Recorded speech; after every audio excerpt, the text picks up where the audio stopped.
Masayang araw po mga ka-PL. Sabi ko po sa inyo mga kababayan palpak pa rin po ang galawan ni Junior mga kababayan kahit na namigay siya ng 5,000 sa mga tsuper. Maliban po doon sa bidyong ipinakita ko sa inyo na meron pong ilang tsuper na hindi nakatanggap ng paayuda niya na 5,000. May mga reklamo pa rin po ang mga tsuper, mga kababayan. Kakarampot lamang di umano yung ayuda na pinamigay sa kanila. At ang tanong pa dyan, kung ito ba'y kada buwan, makakatanggap ng 5,000 ang mga tsuper o baka naman ngayon lang ito, isang taon, isang beses, o di walang silbi. O, ito po ang video mga kababayan. Ipakita ko po sa inyo. Igaganyan ko lang po kasi hindi po sa atin tong video na to Nakikisungkit lang po tayo mga kababayan para maipakita ko po sa inyo ang reklamo po ng ating mga kababayang tsuper. Para malaman din, siyempre, ni Junior, mga kababayan, kung tama ba yung ginawa niya o palpak. Para po sa akin, palpak talaga Di ba? Ito po ang video, mga kababayan. Simulan po nating himay-himayin. Putol-putulin lang natin tapos lagyan natin ng reaction para matawagan natin ng pansin si Junior sa kanyang kabangagan. Tumigil siya. Gumawa siya ng magandang solusyon para sa ating lahat, hindi lamang sa mga tsuper. Ito na po, simulan na po natin. Tatanga-tanga kasi. Ayan Samantala mga kabrigada, Pangulong Marcos mistulang nagdeklara ng gera laban sa transport sector ayon yan sa Makabayan Block. Brigada Haji Caaminio, Yan po ang nakikita ng taga Makabayan Block. Itong mga Makabayan Block na ito, mga kababayan, kahit na minsan galit na galit tayo sa mga ito kasi napakaingay ho nila sa mga Duterte. Minsan, nakikitaan din naman po natin ng kahit paano pagpabor para sa ating mga kababayan. Which is tayo hong lahat yan makikinabang kung napapakinggan din sila ng Administrasyong Marcos parang hindi rin po. Pero lilinawin ko, hindi ko po sila kinakampihan. Siyempre, DDS po tayo mga kababayan. At meron po tayong mga sariling party list na sinusuportahan sa mga DDS o na mga DDS din. Di po ba? Ito ho. Sunod. Ay na. Dinoliksa ni House Deputy Minority Leader Antonio Tino ang naantala at kakarampot na ayuda ng sektor ng transportasyon mula sa gobyerno sa harap ng Tracy Salangis. Ayon kay Tino, huli na at kapos pa ang pinangakong ayuda lalo't pataas na ng pataas ang presyo. Huli na at kakarampot pa mga kababayan. Ang tagal kumilos kasi ni Junior Di ba? Sinabi na nga ni Inday Sara sa interview niya, alam na nila ito na magkakaroon ng gera. Pero walang ginagawang solusyon. Si Bongbong Marcos dapat noong 2022 pa lang ginawa na kaagad ito ng solusyon. Kasi 2020 pa lang sinabi na ito ni Pangulong Duterte. Binaliwala ho ng bangag nating presidente, mga kababayan. Inuuna niya po yung kanya pagiging politiko talaga. Namulitika talaga siya. Silang dalawa ng pinsan niya. Imbis na gumawa ng maganda sa bansa, si Inday Sara ang pinupuntirya nila. Kasi mataas din ang pangarap ng animal na buhaya na yan Visit yung buhaya na yan. Mamaya, meron pa ikikwento sa inyo. Tungkol ito kay Tambaluslos, tungkol din sa asawa niya. Pagkasunod, isusunod ko po dito. Utang ina talaga, ang kapal ng muka, mga kababayan.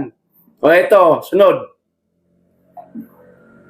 Ng produktong petrolyo at marami na ang tumigil na bumiyahe dahil sa pagkalugi. 2 araw lamang anya na gastusin ay ubos na. ang 5,000 pisong financial assistance ng DSWD. Oh, 2 araw lang, wala na, ubos na. Oh, kasi, yung mga chopper na yan, mga kababayan, kahit sabihin natin araw-araw kumikita yan, hindi ho maiwasan, may mga utang pa rin yan. Eh, nung malaman, nung pinagkautangan nila ba na may ayuda, singilin natin to. Oh, nabawasan na kagad yung 5,000. O baka nga kulang pa yung 5,000. O di po ba, mga kababayan, walang silbi nga. Walang kwenta. Band-aid solution. Yung band-aid pa na hindi dumidikit sa balat. kaya nung paglapat, tanggal ka agad, ganon kapalpak. Ang solusyon ni Marcos, mga kababayan, sa isang simpleng paliwanagan. O, ito pa. Titingnan ang presyo ng krudo ngayon. Ipinunta rin ito na pinatunayan lang ni Pangulong Bongbong Marcos na wala siyang tunay na solusyon at sa halip na tapyasan ang presyo at ang buwis, puro PR stunt umano na hindi na ipaparamdam sa ground. Naniniwala ako. Ayan. Di ba? Ipinapakita lang ni Marcos na wala siyang matinong solusyon. Ganun po. Sa madaling pagpapaintindi. Yan. Walang kwenta talaga si Bangag, mga kababayan. Sa halip na ibaba ang excise tax, value-added tax, lahat ng taxes na nariyan sa krudo, imbis na tanggalin muna pansamantala, nag-ayuda lang si Gago. Lahat ba nabigyan ng paayuda niya? Hindi po lahat nabigyan, mga kababayan. Nako po. O di, nasaan yung solusyon doon? Wala. Palpak, bugok. O eto pa. Marsista na nagdeklara ang Pangulo ng Giyera sa sektor ng transportasyon matapos suspendihin ang pisong taas pasahe dahil sinusubukan niya na magpapogi. Ngunit lalo namang nagalit ang mamamayan. Paliwanag pa ni Tino. Sinubukang magpapogi. Pero mas lalo pa nagalit ang mamamayan. Ayan, yung pamimigay ng ayuda. Papogi yan. Mga kababayan, papogi yan. Kita nyo siya mismo namigay. Naroon siya mismo sa pamimigayan ng 5,000 kada chopper na yan. Wala naman eh. Bakit? Ano yung tarpaulin? Na nakasabit sa entablado. Naroon yung kaalaki niyang mukha na namili pa na magandang mukha niya noon na wala pang sakit. Hindi nilagay yung mukha niya ngayon na ubod na ng payat dahil nabubulok na, buhay pa. Dahil yan sa gaba. Yan yung sinasabi ni Inday Sara na ang gaba, dili magsaba. Ang ina ka. Hindi pa yan yun. May dadating pa. Malay natin. Baka nag-iisip pa ngayon si Allah subhanahu wa ta'ala. Kasi nariyan naman siya, nakatingin naman siya eh. Ito pa. Nagipit lang ang sitwasyon ng mga driver kung saan mula sa dating 1,050 pesos na naiuuwing kita sa pamamasada noong 60 pesos pa lang kada litro ang diesel, ngayon ay nasa 250 pesos na lang. Ang layo ho ng diferensya. Ang kinikita ho noon ng ating mga kababayan, mga chopper. Ewan ko lang sa mga tricycle driver, mga jeepney siguro tinutukoy dito, mga bus driver, ano ba? Ay, bus driver, mga company pala yan, sa Swissfieldado, ewan ko, anong sistema nila dyan. 1,000 na higit, 1,050. Ngayon, 200 na lang po, mga kababayan. Tapos tinapala ni Marcos ng 5,000. Akala niya siguro nakatulong siya, putang ina. Lalo pa nakasama ng loob dahil hindi na po lahat nabigyan. Hindi kasi marunong yung mama na yan. Yung bang lahat talaga makikinabang. Pinili niya lang ho eh. Doon na sa mga chopper. Paano po yung mga malalaking kumpanya dyan? Ang tatangan nyo naman, magkisalita din kayo.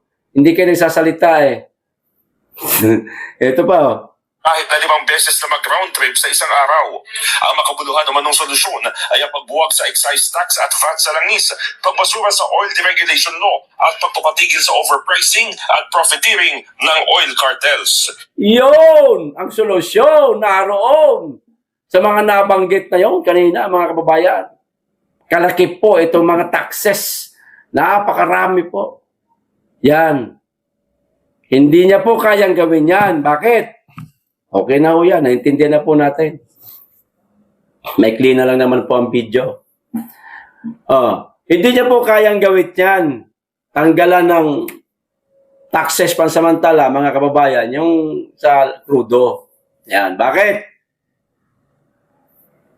May-ari ng mga naglalakihang oil company, mga kababayan, mga oligarchs yan.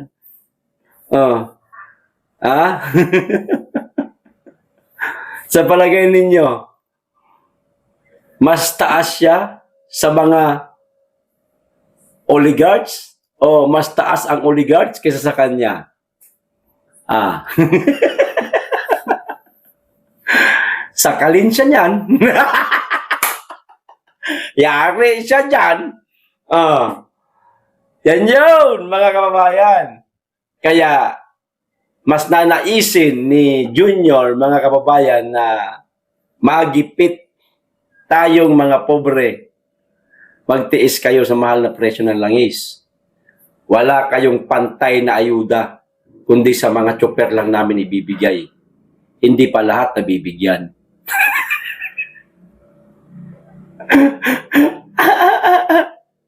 Di ba, mga kababayan?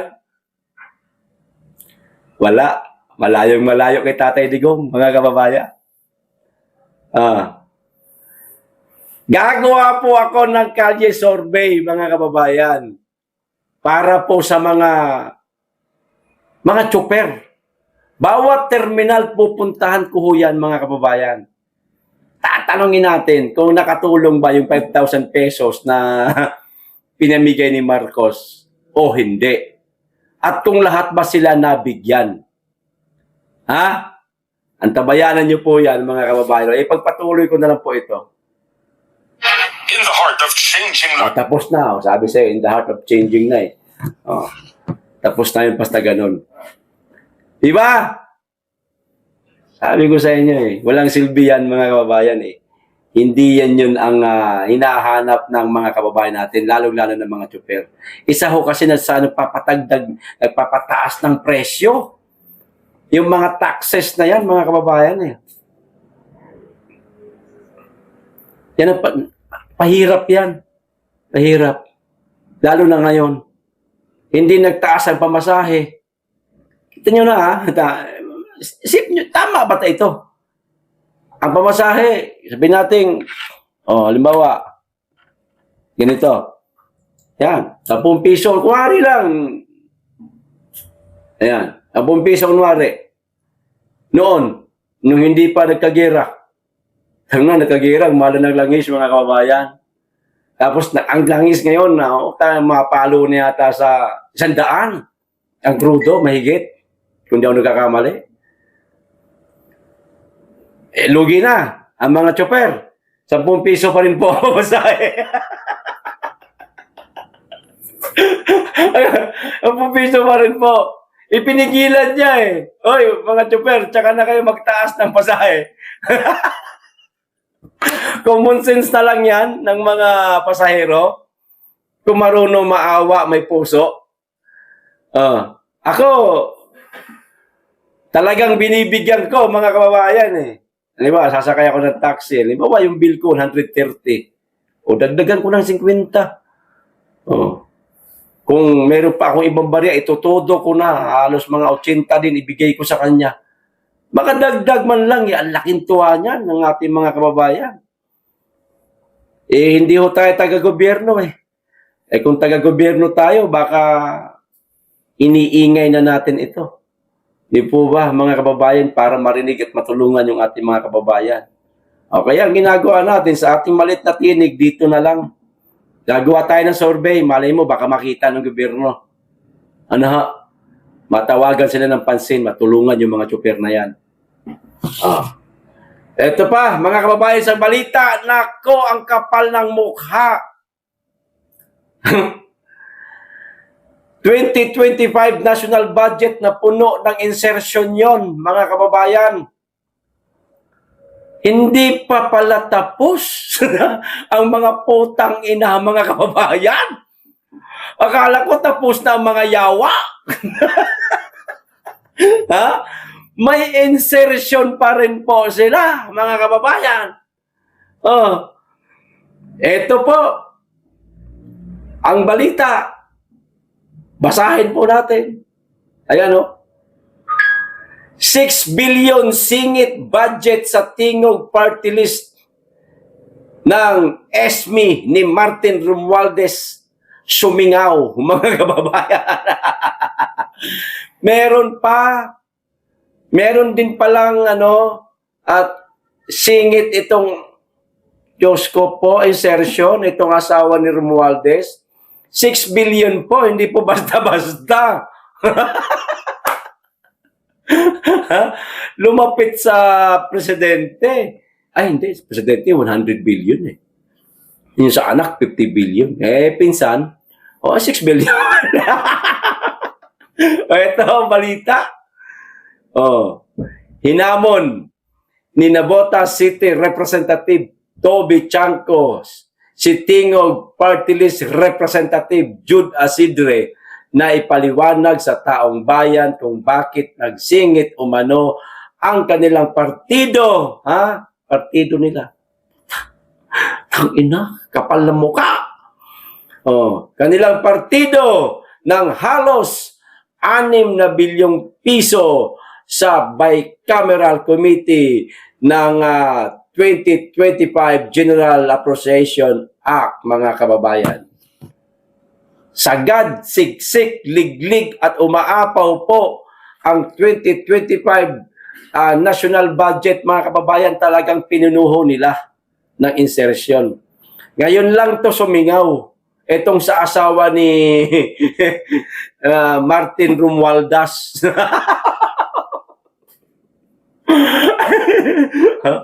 Waldas. Martin Romualdez. Mga buwisit kayo. Ang ina nyo, kayo-kayong lahat. Ang kakapal ng mukha ninyo.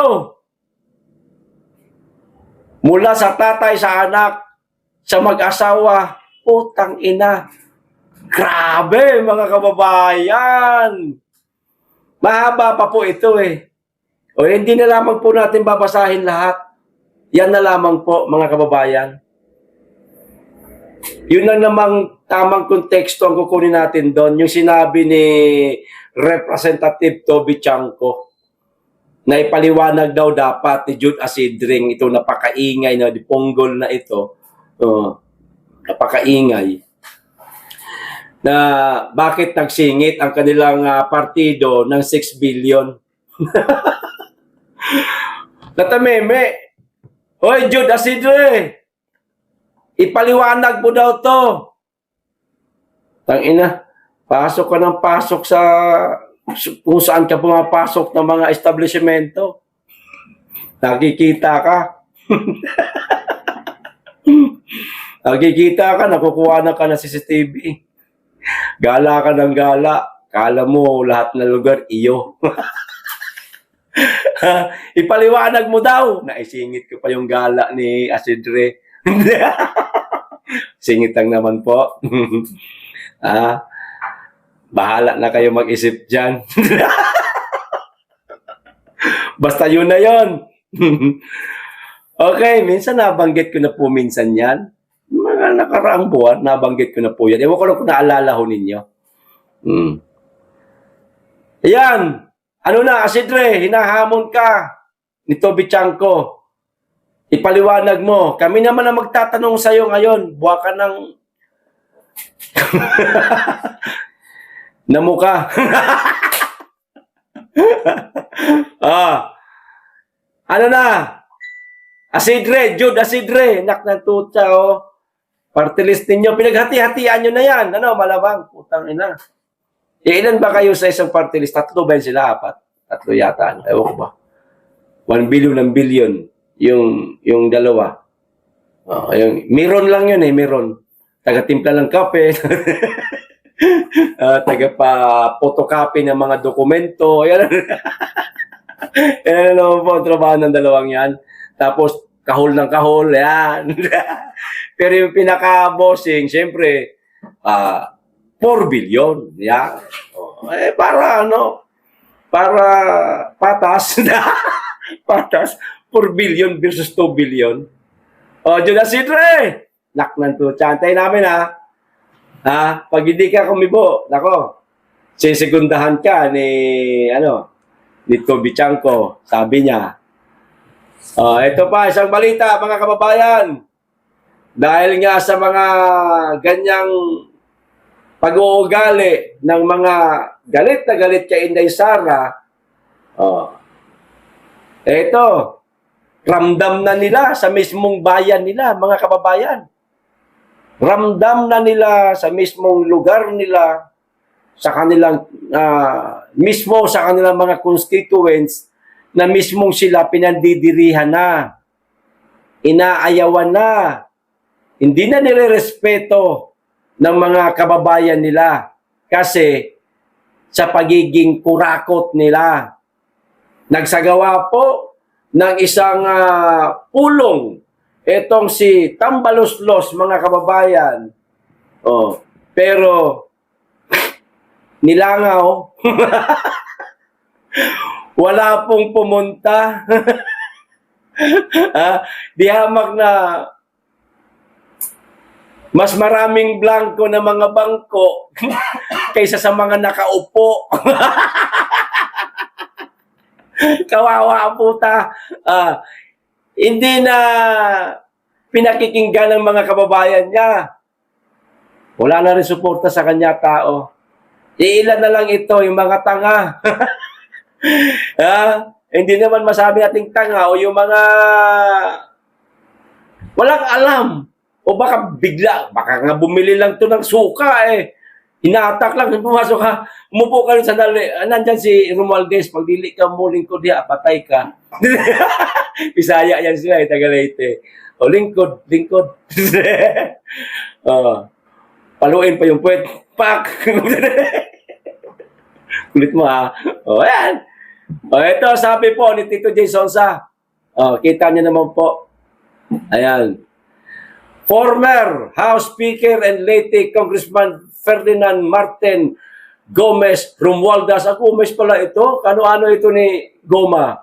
Dinumog at pinagkaguluhan sa kanyang pagdalaw sa kanyang home province, home province sa Eastern Visayas. Ayan ang naka-attach na photo news release na inilabas ng kanyang opisina at public relation handler. Tinimbog ng sariling handler si Tambaloslos, mga kababayan. Tinimbog siya ng sarili niyang public relation handler. Hindi man lamang po itinago itong kahihiyang ito. Sana siya na lang ang pinicturan, tapos naglagay na lang ng mga tao doon sa likod. Mga 50, magmumukhang marami. Bobo, hindi marunong. Hindi marunong sa drama to. Pinicturan pati yung mga bangko habang nagsasalita yung isang tanga. Walang nakikinig na kapwa niya tanga. Tangina. Mukhang napilitan pa itong tatlong ito. Ay, 5 naman. Pero 5, may nakaupong 5. Yung mga nariyan sa gilid, mga naka-uniforme, mga guro yan. Respeto na lang yan. Pero hindi na po naniniwala yan sa mga sinasabi nitong mama na ito. Baka ginanap ito sa eskwelahan. Di ang sagwa naman na walang guro na dumalo. Hindi kayo mabibigyan ng pamerienda nyo. Bahala kayo dyan. Magbibigay yan, mabira. Posibleng hindi magbibigay ng pangmerienda yan, mga kababayan. Ay, ang 5 na yan, ewan ko saan galing yan. Oh, itong isang nakakulay berde na ito na may sombrerong palos. Palos ba yan? Iwaway. Yung sombrero, parang kabababalang ho nito galing sa nagkuha ng tuba. Oh, parang ano lang hindi ko na po pinipintasan yung taong pobre mabait po yan. Kaibigan natin yan. Ang ibig kong sabihin po, yung mga nakikinig ho sa kanya, yung kaya na lang po nilang utuin. Yan po ibig ko sabihin dyan. Pero yung mga taong hindi na ho nila kaya utuin, wala dyan. O yung nasa harapan na kulay puti naman, mukhang okay naman yung kanyang pangangatawan, mukhang may pera naman itong tao to, mukhang may laman naman ang utak nito. Baka kumpare yan ni Romualdez. Nirespeto na lang. Pare ko man ito. Tsaka minsan lang ito dumalaw. Mamaya may patagay ito Upuan ko na lang. parang ganun lang ang mga datingan. Wala. Ay, Diyos ko po. At kung makikita ho ninyo, mga kababayan, dito sa reaksyon ng mga tao, nako, makikita, ayan paano ba to? Sige, pakita ko sa inyo. Ayan walang ibang emoji, mga kababayan. Ay, wala. Walang ibang emoji kundi tawa lang. Ayan. Walang heart, walang like, kundi tawa lang, mga kababayan. Ilan po? 3,000 mahigit. Padagdag pa po ng padagdag yan. In counting. Yan. Mismong sa bayan ho nila, sa probinsya ho nila, sigurado ramdam na po nila, mga kababayan, na inaayawan na sila ng mga kababayan nila. Ganyan yan. Kasi nga, walang ibang inisip, mga kababayan, kundi ang sarili lang nila. Wala silang pakialam sa mga kababayan natin. Umupo sila, nanalo sila, naging congressman sila para sa pansarili lang ho nila. Ayan. Tapos kung magsabi sa social media, sa kanyang, pakalat niya ba yun o pang-iinis lang siguro ng mga trolls nila yun. Hindi niya daw maaatim na makita yung ating mga kababayan na naghihirap. Piste, ultimo nga palengke. Sa lugar nila, napakabaho. Hindi nga maipa-repair. Reklamo na mga kababayan nila. Dugyot daw talaga, mga kababayan. Los-los. Kaya nga tamba los-los eto. Isa pang balita, mga kababayan. Yung kumakalat po na tawag nito na di umano'y nag-deliver ang bansang Brunei sa Davao City. Marami hong nagpakalat yan. Hindi ko na naman po babanggitin at mga kaibigan natin yan, mga DDS. Baka nagkamali lang po sila. Hindi ho nila sinasadya. Kasi ang katotohanan po niyan, mga kababayan, ayon po kay Harvey Lantixe, yung host po sa programa nilang CM Baste, mga kababayan, na laging kasama po ni Mayor Baste, host nga ito sa kanilang programa, nagsabing wala daw po siyang natatanggap na ganyang mga impormasyon. Sa madaling salita, walang katotohanan. Ito po yung mismong post po ni Attorney Vic Rodriguez, mga kababayan, kung ano po ang sinabi ni Harvey Lantixe, ito rin po ang naging caption ni Attorney Vic Rodriguez. Ito na lamang po ang babasahin natin. Sabi on the reported arrival of gasoline in Davao City from Brunei that was posted on social media, pinagkaguluhan ito talagang ginamit to ng ating mga kaibigang DDS, pang-asar lang sa mga trolls ng mga bangag. Sinakyan. Okay, kaso tinama ho nitong si Lantix eh. We have no information regarding the alleged oil supply from Brunei arriving in Davao City. The city government has not held any discussions with Brunei on this matter. Thank you. Yan po ang sinabi nitong silang Tixi na kinuha lang rin po ni Atty. Vic Rodriguez. Wala di umano siyang natanggap pang impormasyon tungkol dito na merong dumating na mga gasolina from Brunei sa Davao City. Maganda sana kung totoo. Di maganda yon, ayos yon ano ho. Pero nakakapagtaka pa rin kung biglang dumating yung halimbawa lang kung totoo, ano? Halimbawa kung totoo. Biglang dumating yung gasolina na mula sa Brunei sa Davao City. Siyempre may custom ho tayo. Dadaan ho yan sa national eh. Sa national custom dadaan ho yan eh. Kasi malaking kargamento yan. Ang unang maglalabas siguro nito, kung totoo man ito, siguro ang custom. Ay, ewan ko, hindi mo tayo maalam sa ganyan. Hindi man natin alam yung mga proseso dyan. Kung paano makakapasok sa bansa natin yan, kung totoo man yan. Kung pwede ba idiretsong Davao na lang o daan pa sa national. Custom na yan. Di ba, mga babayan? Yung ganon. Pero, ang tama ho ron, parang wala pang katotohanan. Kwento-kwento lang yon. Meron ng mga bidyong lumabas, ginawa ng kwento ng isang vlogger na para maka-earn lang ng kanyang views. Yan. Ang iniiba niya, ang konteksto, gano'n. Okay yun, wala problema eh. Kaso ho, hindi pa nga po kumpirmado. Kung magkatotoo, di garbo nating mga Davaoenyo yan. Ibig sabihin yan. O garbo namo nga mga Davaoenyo. Ayan. Di ba? Sana mangyari ito sa lalong madaling panahon. Para ang sarap mag-asar. Sa bangag-bangag na trolls. Di ba? Antakin ho ninyo kung mangyayari yan. Bakit hindi ibinaba sa Manila? Bakit sa Davao City pa? Ang laking sampal ho nun, mga kababayan. Ang laking sampal, no?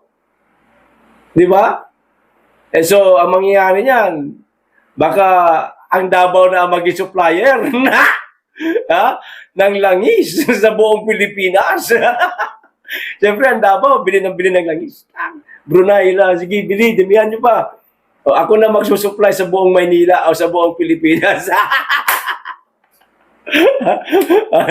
Di ba, mga babayan? Paano kaya ang taxes niyan? Paano kaya? Hindi ko maintindihan. Paano kaya ang taxes niya, no? Kakaroon ng Davao. Paano kaya, no? Di ba? Sana mangyari. Ito pa, isang balita, mga kababayan. Itong tungkol naman po dito sa taragis talaga nakakainis talaga. Sobrang nakakainis talaga, mga kababayan. Wala talaga, tama lang talaga na natibag na yung ICI, visit talaga yon. Wala, inutil talaga. Inutil. Ito sabi, dalian ko na lang.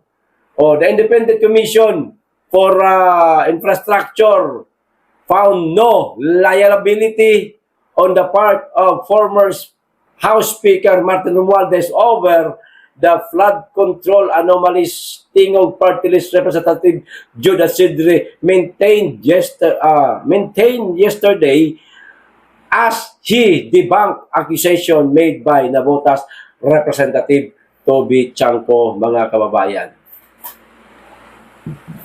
Nagsagutan pala itong dalawang ito. Kaya doon sa una kong sinabi sa inyo kanina, panibago na namang sagot yon ni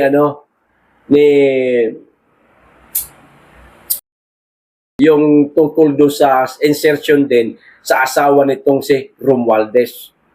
Eh kasi, di ba si Toby Chanko, talagang dinidiinan niya, nasangkot si Romualdez sa mga flood control anomalies, mga kababayan, na minsang naimbestigahan itong si Romualdez sa ICI pero walang nangyari. Parang pinagtakpan pa. Ayan. Yan naman po ang sinabi ni Judas Isidre. Eh ngayon, hindi nakatiis itong si Toby Chanko. Gano'n na. Meron pa siyang bala. Merong 6 billion na insertion niyang yung inyong party list. Oh. Magpaliwanag daw si Isidre. O, hindi pa nagpapaliwanag. Nag-iisip pa. Oh, mga kababayan, walang kinalaman di umano si Martin Romualdez sa flood control na yan. Tinanggi na po. Ha? Wala daw nakita ang ICI. Mga buwisit kayo. Siyempre, ilalaglag nyo ba ang kapwa nyo? Makati ang kamay. Ha? Mahilig mga likot. Di ba? Hindi. Magdilaglag nyo yan, di ilaglag kayong lahat. Ganun na naman yan. Di ba? Subukan nyo ilaglag isa sa mga kasamahan nyo. Magiging Saldico 2.0. Lalayas ng bansa, bit-bit mga ebidensya, mag-iingay. Yan. Kaya walang laglagan, pre. Walang laglagan. Kapit lang. Ha? Hanggang si Inday Sara na maging presidente. O, doon na lang tayo bumitaw kasi ikukulong talaga tayo niyan. Hindi ba, mga kababayan? Ngayon, kapit lang kayo. Samantalahin nyo pa ng samantalahin habang meron pa kayong mga kapangyarihan, mga buwakan ng ina kayo. Pagdating ng araw, saan man kayo panig ng mundo, magtago. Matutunton at matutuntun kayo, iuuwi kayo sa bansa, ikukulong pa, parusahan. Tang ina nyo. Di ba? Hanggang dito lang po. Maraming salamat. Mag-iingat kayo lagi at higit sa lahat, mahalin po natin ang Pilipinas.